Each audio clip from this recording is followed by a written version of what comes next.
Alors dans cet exercice, on doit calculer les premiers termes de la suite définie de cette manière-là, et vous observez que la suite elle est définie d'une manière un petit peu particulière, puisqu'on a une égalité qui fait intervenir d'un côté le terme de rang n plus 1 de la suite, et puis de l'autre côté, ça fait intervenir le terme de rang n.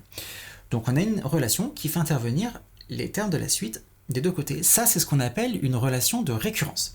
Donc à chaque fois que vous avez une suite définie de cette manière-là, vous avez une suite définie par récurrence. Il n'y a que deux manières de définir une suite, soit par une formule explicite, soit par récurrence. Donc ça, c'est la deuxième, et c'est la définition un petit peu plus difficile.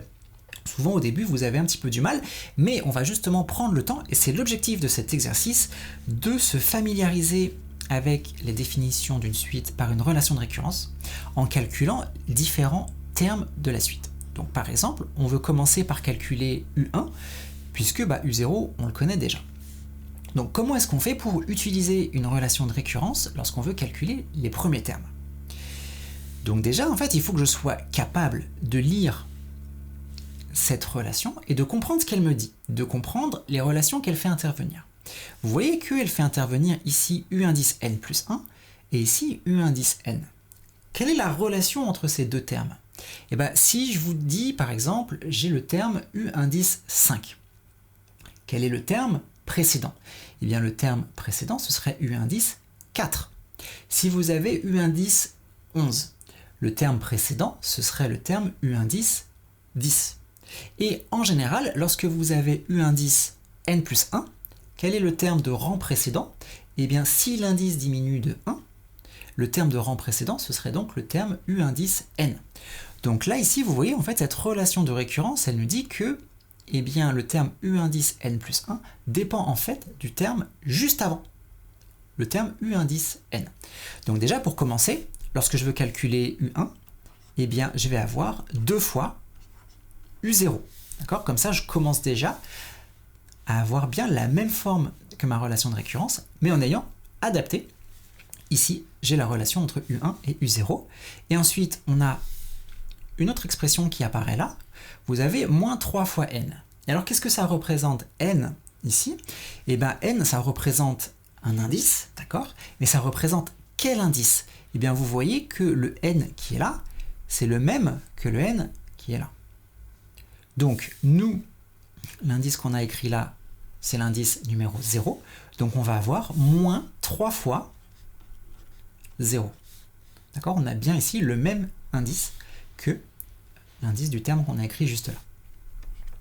Une fois qu'on a fait ça, là déjà ça c'est le plus dur. Déjà on a remplacé, finalement on a réécrit la relation de récurrence de manière à pouvoir calculer le terme de rang 1.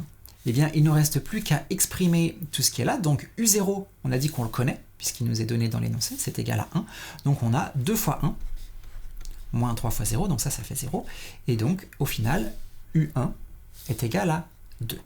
Et vous voyez qu'on a bien calculé un terme en fonction du terme du rang précédent. Faisons un deuxième exemple. On va calculer U2. Donc, de la même manière, je dois utiliser la relation de récurrence qui est là pour pouvoir calculer U2.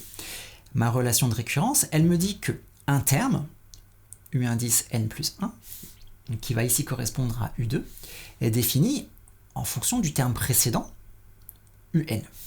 Donc pour nous, le terme précédent, ça va être U indice 1, moins 3 fois l'indice n de ce terme-là, l'indice du terme du rang précédent. Donc ici, ça va être moins 3 fois 1. Et vous voyez, le n qui apparaît là, c'est bien le même que le n qui apparaît là. D'accord? Donc il faut être très méticuleux, et lorsque vous êtes précis comme ça, vous ne faites pas d'erreur. Il ne reste plus qu'à exprimer ces différentes valeurs. Et là, le U1, d'où il sort? Est-ce qu'on le connaît? On vient de le calculer, il vient de là. Donc U1, on sait que c'est égal à 2, donc on obtient au final 2 fois 2, moins 3 fois 1, c'est-à-dire 4 moins 3, donc on trouve que U2 est égal à 1. Allez, un dernier exemple, pour être sûr qu'on a compris comment ça fonctionne, essayons de calculer le terme de rang 3. Donc l'indice ici, qui correspond à n plus 1 dans ma relation de récurrence, c'est le nombre 3. Et donc, on va avoir 2 fois le terme de rang précédent. Donc le terme de rang précédent, ici, ça va être le terme U2, moins 3 fois l'indice de ce terme de rang précédent. Donc moins 3 fois n, et donc ici le n, c'est le nombre 2, donc j'ai moins 3 fois 2. Et j'ai bien le même terme qui apparaît ici et là. Et donc au final, U2, on vient de le calculer, d'accord, il apparaît là. Donc je remplace dans ma formule, et donc on trouve 2 fois 1 moins 3 fois 2, ok. Donc 2 moins 6, et donc ça nous donne moins 4. Et donc à chaque fois, vous voyez, pour calculer un terme, on a dû utiliser le terme de rang précédent, et donc réutiliser le calcul qu'on avait fait juste avant. Là, pour calculer U2, on a eu besoin de U1.